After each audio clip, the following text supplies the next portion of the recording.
Superman, directed by James Gunn, starring David Cornsweet, Rachel Brosnahan, Nicholas Hoult, and a million other people. Quick logline: Superman must reconcile his alien kryptonite heritage with his human upbringing as reporter Clark Kent. As the embodiment of truth, justice, and the human way, he soon finds himself in a world that views these as old fashioned. I mean, Cool. this sort of sounds like all the superhero Superman movies, but there's a lot more going on. Yeah. Uh, okay, where to begin?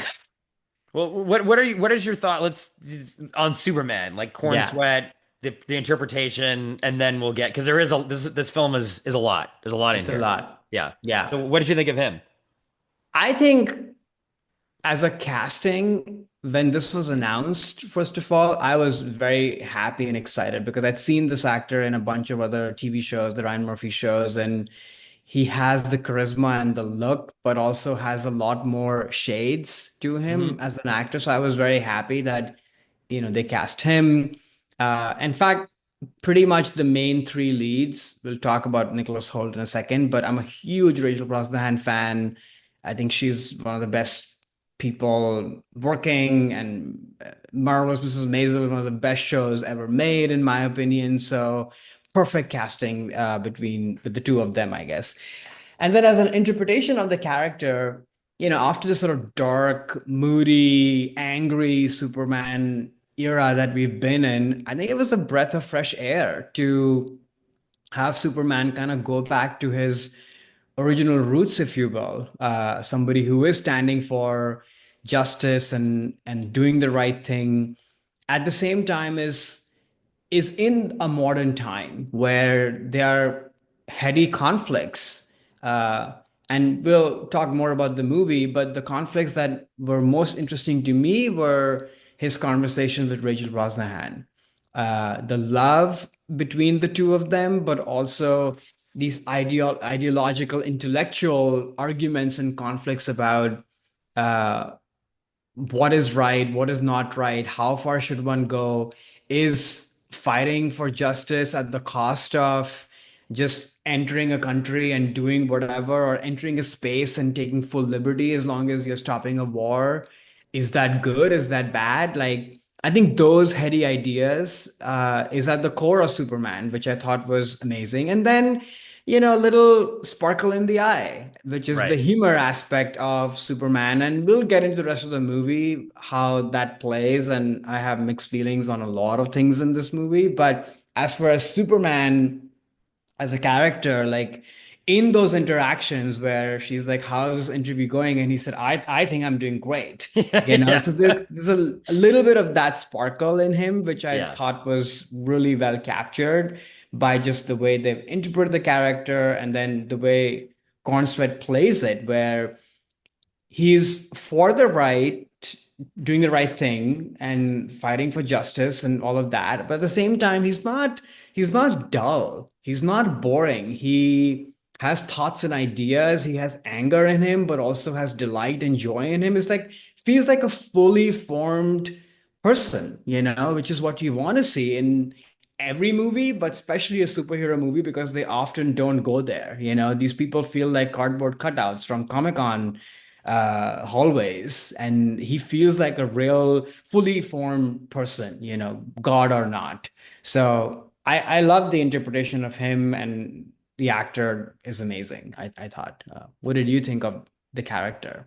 Yeah, I thought it was like almost note perfect. I think over time, as it because this movie is very successful, so they will continue to be making Superman in this gun version of the DC universe where he will appear more times.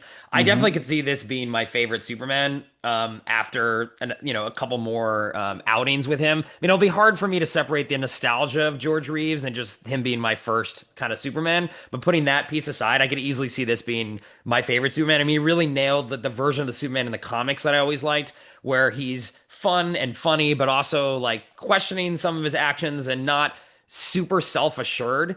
Like Hmm. he doesn't know that he's doing, like he believes he's doing the right thing, but there's still a little bit of like, well, I don't know, like I have to just do this.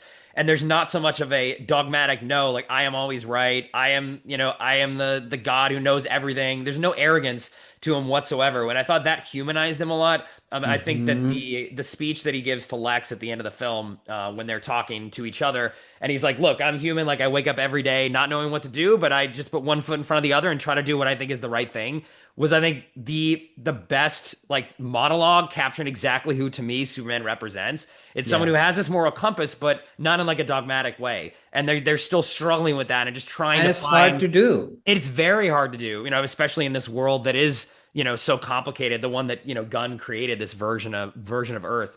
But at the same time, he's saving everyone. He's saving people. He's saving squirrels. I love that scene. He's like, I'm going to save this little squirrel. And he's just trying to do everything he can. Even when they're fighting that giant kaiju, he's there trying to figure out, okay, well, how can I like maybe incapacitate him and not immediately kill him in some really painful way? And he's sort of trying to figure that out because, he has so much powers. He could easily go in there and just kill it. But that is too easy. That is boring. And that also is not who Hmm. Superman is. So I think presenting those challenges to him and having him not exactly super sure about how he's going to handle things, other than just trying to do the right thing and trying to figure, okay, well, what is the right thing in this scenario? I think is perfect. And he has the right elements of humor, the right physicality, and the chemistry with Lois Lane is amazing. I think this is the best Amazing. Superman and Lois I've seen potentially ever. Maybe the cartoon might have got it a little bit better, the Adventures of Superman, but I think they just knock it out of the park as well, which I think is very important, like how Superman relates to other characters.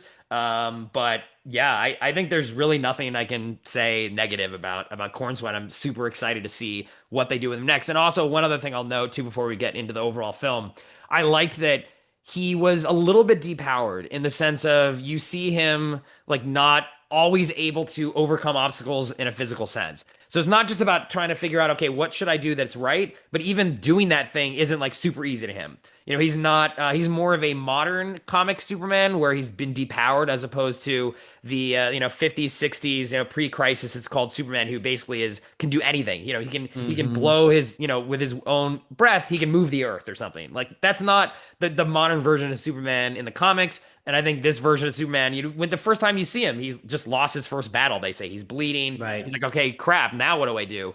So I think that was very important too, to put him a little bit on a back foot physically, so that you don't think, oh, every solution he can just punch his way out of it.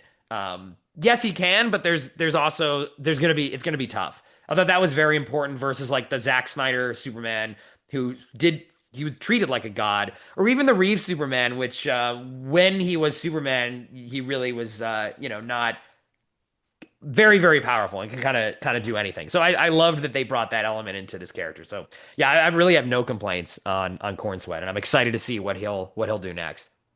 Yeah. Now he nailed it. So maybe that's a good segue into the movie. Yeah. It's sort of funny that there was so many highs in the movie for me, and from a placement standpoint, they kind of nailed how they send you off from the theater. And I'm not talking about the post-credit sequence, which I didn't see, but when the movie ends, actually, like they send you with a pretty big high, and I was like all beaming. Yeah. And I think as I've sat with the movie and thought more about it, my mixed feelings, which were all there even during the movie, they've become bigger Mm. as I've thought about the movie and it sat with me. But I'll start with the positive, which I was sort of hinting at earlier, which is I think the two leads when they're on screen interacting with each other, whether it's their arguments, their romance, the comedy between the two of them, their banter, it's just so perfect. It's not something that I was expecting at all in a movie of this scale and size. And, you know, as listeners know, I love that kind of character interaction when done right. And, oftentimes these superhero movies, I mean, they've eaten up so many genres of movies, right? Romances, rom-coms, drama, like kind of everything. And they do all of them mostly badly, even though they've eaten up all of the genres. But it was so refreshing for me to see really good actors, really good writing, just the two of them. And that to me was the heart of the movie. So I love that aspect entirely between the two of them. Oh, And then absolutely. I mean, I I could have watched the whole movie that just them talking. Like, to be exactly, honest, I would I be just want to see so them go on happy. dates, them like hanging out. Just I was in love with them as a couple, and it was fantastic. I It's definitely so agree. great. And it feels on. I mean, I felt emotional actually in the last scene, second last scene, when they're kind of dangling from this kind of ceiling and rotating. It felt so magical and full of romance and stuff that even freaking La La Land can't really do, because I don't think Damien Chazelle has that in him, even though they're supposed to be floating and being in love in the Griffith Observatory, but it doesn't land. This lands actually. So kudos to, everybody to make that work. I guess the other big strength of the movie and the idea, because there's so many ideas in the movie, which I think is where my mixed feelings are at. Like this thing could have just been tightened up by so much more, and it would be even more incredible. I still like it, so Mhm. I should say that up front. But the other thing I liked about was what we were hinting at earlier, which is this tension between his heritage and where he comes from and where he's at. And I think they explore this idea right at the beginning that the recordings or whatever he has, the hologram from Jor-El, his dad, which I laughed when Bradley Cooper showed up. I laughed. I was like, this is hilarious. He was great. I thought he was great as Joel. I hope he comes back. Sure. It's He was just great. very funny to me. Yeah. Not what you want from Jor-El, who's immediately has like gravitas and whatever. That's not the reaction you want, but I laughed, you know. But it He was, wasn't reining it in for you. huh? He wasn't reining it in or whatever Reining that it line. in. Yeah. Yeah, no, it was hilarious. And then the modelly wife with him, I'm like, where are you from? Yeah. Hilarious. You're from, I don't know, Housewives or some other reality TV show, I Yeah. think. Yeah. So I love that whole concept. Like, what if the thing that you've grown up with, the thing that you thought your heritage and your biological father, his messages, which are so important in the previous Superman movie, especially the Reeves Mhm. movies, like he constantly goes back to the Fortress of Solitude. His, Brando's voice and messages are his guiding light. What if you only heard half of that truth, and whether that's doctored up or no, the second half, which is not positive, either way, it would shatter your world because Mhm. that's what you've grown up with. It kind of questions your entire moral belief system of doing right on this planet and not just ruling over and not just taking the easy path and ruling over these people on Earth who are dum-dums or whatever. But unfortunately, they don't explore that after that. It's there in the beginning, and I thought that that would be such a big through line. Instead, what starts to happen is you get a whole bunch of other characters, which at first, when they all, I mean, I knew they were in it. When at first, when they showed up, I was like, oh my gosh, okay, this is again sort of MCU, whatever. All these people, I don't know who they are. What are their backstories? What do they stand for? But I sort of went along. And then as time went by, I was like, okay, this is not so bad. There's some laughs here, what have you. And it's kind of fun a little bit to see them. But for long stretches of time, Superman isn't there. It's these people, doing a whole bunch of stuff, which I thought really took me away from the movie. But then as you're catching your breath, then you are in this whole other portal universe with Krypton River, and what was the river's name? No, it wasn't Krypton River. No, it's yeah, I don't remember what the Proton specific River. yeah, I think maybe a Proton River or something. I can't remember And the that's when I nomenclature. was like, oh my gosh, we are fully back in CGI bloat and all of the stuff that all these movies do. And maybe it's still better than a lot of the other MCU movies lately, which I've not seen entirely, but I've seen glimpses of. But even so, I'm like, you're talking about such deep things about relationships, where you come from, the tension that you have with them. And we haven't even talked about the world conflicts. But in the middle of that, you also have this and the rift, and it's too much. It's not really required at all in my mind. And then the last thing I would say before I hand the mic back over to you, I mean, I understand that if you're going to make a movie like this today, modern Superman, you sort of want to position and place this person in like a modern setting, which feels relatable to our world. I understand that. At the same time, it's just so on the nose with the conflicts in the Middle East and all of that, which just a moviegoer in me is like, I don't want to see that in Superman. Like, I don't want to see that. Or if you're going to show it, you can't just yada yada it, right? Like, there has to be nuance. You have to really pull through all that, which is a complicated matter in its own right, you know? Uh, but then you have Proton River, all the other things that are happening that I think it takes away from, the gravity and the seriousness and the complexities of those issues. So it took me away again, that what am I watching? There were, of course, moments in throughout those stretches which, they definitely land and resonate and what have you. And the movie's pretty propulsive that way. So Oh yeah, it even when I moves. saw myself, drifting away in the Proton River, I was brought back, something happened. Uh, and then I guess the final thing is a sense of humor. Like, I'm not a gun sense of humor Ah, person. yeah. So, your mileage will vary on this. There were people who were like laughing like crazy in the theater. There were people like me who had moments of laughter, and I'm sure there were people who were completely silent, So it just depends where are you on the goofy kind of scale, if you will. And to me, that for some, it might be a clever thing that you're infusing goofiness with like real world high stakes. To me, that's just a hard tone to balance. And it just feels trite sometimes that you're mixing all of this stuff together.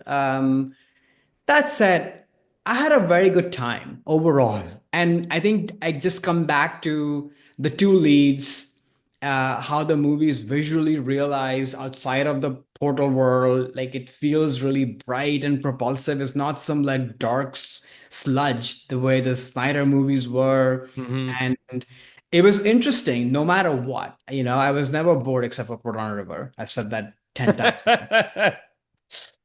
uh and I loved him. Oh, I guess last thing I would say, which is that what you were saying before I started to ramble on this, which is that it's good to see Superman a little bit on the back foot. Hmm. I do think it was too much. Like the Mm. number of times he's like beaten up and thrown around, it's just too much. I would have balanced it out just a little bit more. He is Superman after all. You want to see him sort of shine and have like magical moments. And the dog can't be saving him like 8 times, He's man's best Once friend. or Okay. huh? I I'd know say he's once man's or best friend. twice is fine, Yeah, but yeah, it's yeah. it sort of becomes a little too, oh, you're in trouble again. It's like the Batman TV show where they're always tied up in the end. Always. In their shiny pants. I'm like, oh my Yeah, gosh, yeah, yeah. there you Hanging are over again. something. Yeah, Exactly. Hanging or about to go in some like chopping device or whatever. yeah, yeah. So I don't know. I want my Superman to be just a little bit more godlike, I suppose, where he can do. So, yeah, that's my take on the movie. I would love to see it again, to be honest, just to kind of revel in that. And maybe it feels differently to me. I don't know. Yeah, I really liked it a lot and really do want to see it again. I don't know if Yeah. I'll have time to in the theaters, but it's Yeah. the first movie of the year. It's actually my favorite movie of the year so far, which isn't saying that much, but it definitely is the movie that hit me the most this year. Probably the first movie I will see a second time. Somehow I'm going to try to figure it out, but I thought it just really, really worked. I mean, a lot of it was down to the casting, like we were saying earlier, but I also felt that the world that Gunn created felt not like the real world to me. It felt like a DC world, which in DC too, like in Marvel, for example, there's a New York, there's a Washington D.C., all the heroes are in real cities, and they talk about that. DC there isn't. It's like Metropolis, Gotham, Star City.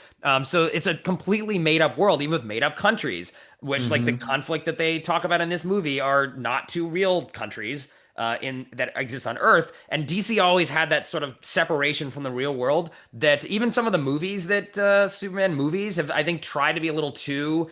let's put him in the sort of a real world setting, especially the Snyder one for me. And that's some reasons why I don't think those movies tonally to me feel like a DC movie. Whereas I think Gunn for this like really did nail it. I mean, it felt like it felt like a different place. Like there were people in the streets that were sort of, oh, another kaiju attacking. They're sort of, I'm gonna sit here and still eat my yogurt. I don't really care because this happens all the time. Like that would never happen in a Marvel movie or even like in a Marvel comic or in some of these other interpretations. People are like, oh my God, like this is crazy. There's a rift and the city's opening up. It's like, oh, it's another Tuesday in Metropolis. So I sort of liked that tone to it. And yeah, I think it is definitely stuffed. It bordered on overstuff to me in terms of the amount of people and things going on, but it also to me just felt just the right amount of things going on. I never felt bored. The movie wasn't even that long. It's pretty short and That was lean, amazing, actually. which is Huge A incredible. plus. 2 hours, Yeah. good. And it feels not there's not a moment that drags right when you think, okay, maybe I'm getting tired of this. Like I agree, like that sort of second act sequence in the Pocket universe with the Proton River and him being in the, Guantanamo Bay prison stuff. I liked it, but it went on a little bit too long. Like I didn't need so many action sequences in there. But it didn't last too long. It wasn't like a 45-minute sequence. They're immediately out of it. He solved the problem and he's back, and then things are just happening. A lot of things were happening, which I like. Immediately out of a 45-minute sequence. No, it wasn't a 45-minute sequence. I mean, it Oh, didn't feel it wasn't it something like did that. feel like that. Okay, well, yeah. For me, it moved. It was like enough to like, okay, maybe I'm getting a little tired of this, and immediately we're out of it. I also just felt that we haven't talked about Nicholas Holt, which it Oh, seems like yeah. maybe you're not super into him. I thought he was by far the best Lex I've ever seen. Like to me, this is Lex Luthor done in live action in a way that was what I was looking for from my Lex in all these films. The TV show Smallville I'll put aside because I think Rosenbaum does a great Lex, but the fact that they make him just someone who, and they boil it down too to why he hates Superman is just literally just envy at the end of the day. And his whole world view now is I just want to kill Superman. And that speech that he gives at the end of the movie as well, like when Superman gives his speech about what he stands for, and Lex gives his little speech explaining why he hates Superman, I think again is the most perfect encapsulation of that relationship and Lex's drive that I've seen for sure on screen. I think the on-screen Luthors for me never have really worked. They're all versions of Luthor that I never really connected with in terms of who he is to me. And I think Nicholas Holt just really absolutely nailed it. And I cannot wait to see what they do more with him. So yeah, what are your thoughts on Hulk? Because you didn't really get to do Yeah, that. it's interesting to hear. I mean, I'm very curious like how he's portrayed in the comic books, but I like Gene Hackman a lot, especially in the first one, and we'll Mm, talk about that. yeah, It's sort of devious and really sharp and smart, but at the same time buffoon in a yeah, way. yeah, And there's jealousy there too. Like he is, a little it's bit. definitely shown, but he's Yeah, sort of more megalomania of like, I right. want to be like the biggest crime master, what have you. The greatest criminal Um, mind of our time. right, exactly. Yeah. So I like that a lot. Uh-huh. I just find Nicholas Holt flat always. Mm, That's my thing with him. I mean, yeah, that's my thing with him. He always feels flat to me. I do think that final sequence where the argument happens is the moment where things really crystallize from a character standpoint, and his performance is great in that oh yeah. scene. I do think though the placement of that argument feels a bit odd to me. Like I Mm, wish that placement was sometime sooner because we've seen Superman dragged around. There's Ultraman too, and there's like so much that I was like, oh, now you're stopping to have this conversation. It felt like a studio note to me a little bit that, oh, we got to kind of insert this in here. But I love the dialogue between the two of them. I wish it was just somewhere mm, else, perhaps. And I guess if they can really play up that energy of Holt, of sort of this wounded, envious, kind of crazy person who has mm-hmm, a lot of power, that is amazing. Like play with that, mm-hmm. because the point was that he just flat, flat, flat mostly, and then you get to that and the movie's done, Right, Like if right, you had places in the middle, then you would have had to explore more of that him in that register. So right. maybe we'll see more of that later. I hope so. I Yeah. hope so. But for me, the things that make this a great version of Superman, a great movie, really came down to kind of two things. The first one is that it is coming back to this moral choice piece, and that discussion you have with Lois in the beginning of the movie, I thought was just fantastic. That Right. what Superman does so well, and to me, a Superman is Superman when it's like, look, I'm just trying to do what's right, and I don't want people to die. And all this, like, well, it's complicated, and I don't know, there's both sides, and there's some gray area here. Like people like that, just no, there isn't. Sometimes they're just you do the Mm. right thing, and that's what I love about Superman. He just cuts through all that bullshit that sometimes people talk about in the real world. For me, like I have I have no patience for those kind of arguments sometimes, and I love that Superman does that. And then also he inspires people to do the right thing. Like for this conflict that they're talking about in the film, Superman actually does not get in. Well, he gets involved in the beginning of the movie, which we don't see. But after that, he's not the one that saves the people at the end of the day. He inspires the Justice Gang, like Green Lantern, Mr. Terrific, Hawkgirl, to because the whole movie, they're like, we don't want to get involved. We're not going to do this. This is like a geopolitical matter. Blah blah blah.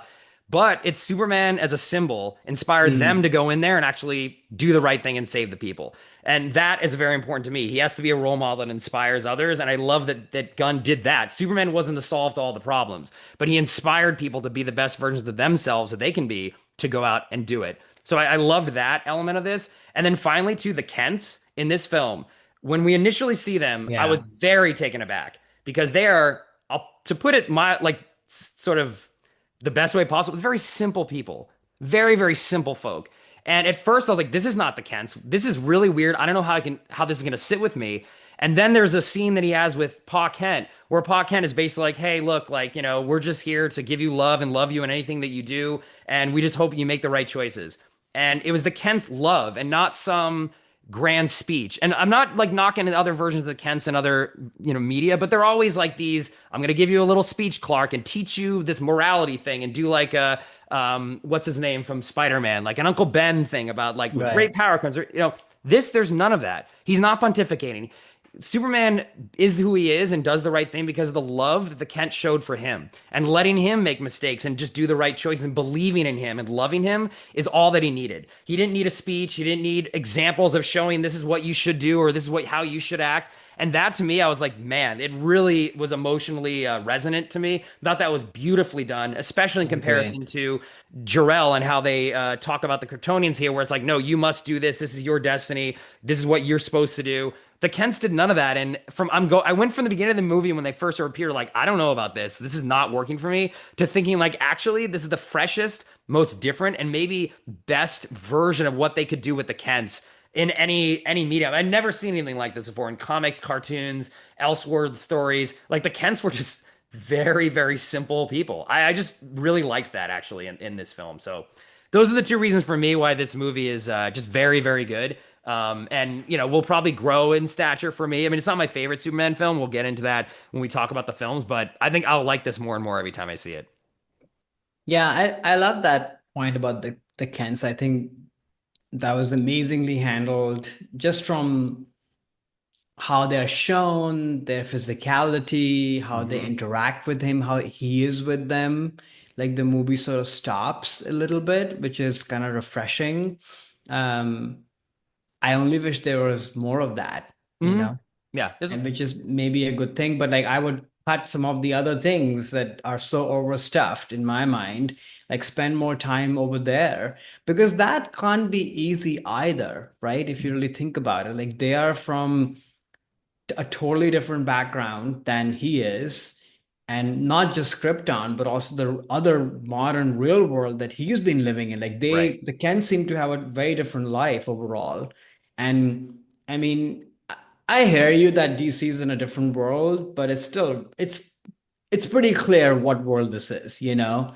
And if this were like a modeling of the of Earth or America, if you will, like they're from Kansas, Yeah, yeah, with right. They're from Kansas. Yeah, different beliefs than where sort of the coastal cities where the rest of the action is happening. And I think that would be so incredible to, and I wish they do that at some point, do what? especially in the super divided world that we live in, like explore that tension, if there is any, Mm, between the Kents and Superman, that, what is the right way? And ultimately, what the point the movie is making is that their way is of the way of kindness, which correct.